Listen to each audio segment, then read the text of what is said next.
जानेवारी 1950 रोजी डॉक्टर बाबासाहेब आंबेडकर यांनी मसुदा समितीचे अध्यक्ष म्हणून तयार केलेल्या संविधानाचा स्वतंत्र भारत देशाने स्वीकार केला। आजच्या दिवशी खऱ्या अर्थाने आपला देश प्रजासत्ताक देश म्हणून नावारूपाला आला।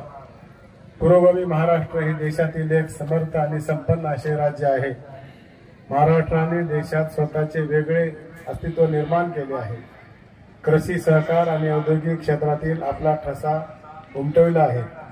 या राज्याला एक नव्या उंचीवर नेण्यासाठी माननीय मुख्यमंत्री देवेंद्रजी फडणवीस, माननीय मुख्यमंत्री यादवदा पवार साहेब, माननीय मुख्यमंत्री उपमुख्यमंत्री एकनाथजी शिंदे साहेब यांच्या नेतृत्वाखाली महाराष्ट्र कटिबद्ध आहे।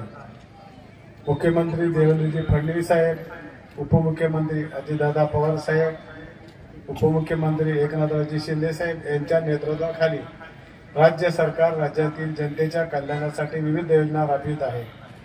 नागरिकांचे दैनंदिन जीवन सुखकर करण्याच्या दृष्टीने महाराष्ट्र सरकारने राज्याच्या भविष्यातील विकासाचा रोड मॅप तयार केला असून विविध विभागासाठी पहिल्या 100 दिवसाचे विजन आराखडा तयार केला आहे।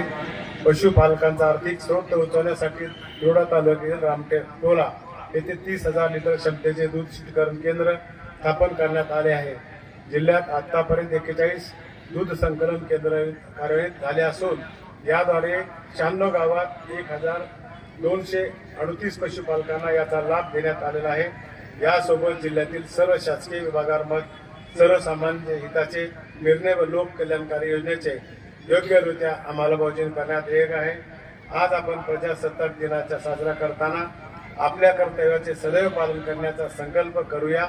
आपले राज्य विकासाच्या दृष्टीने देशात अव्वल व गोंदिया जिल्हा राज्यात प्रथम राहील यासाठी कटिबद्ध होऊया। उपस्थित सर्वांना पुनश्च एकदा भारतीय प्रजासत्ताक दिनाच्या हार्दिक शुभेच्छा देतो। जय हिंद, जय महाराष्ट्र।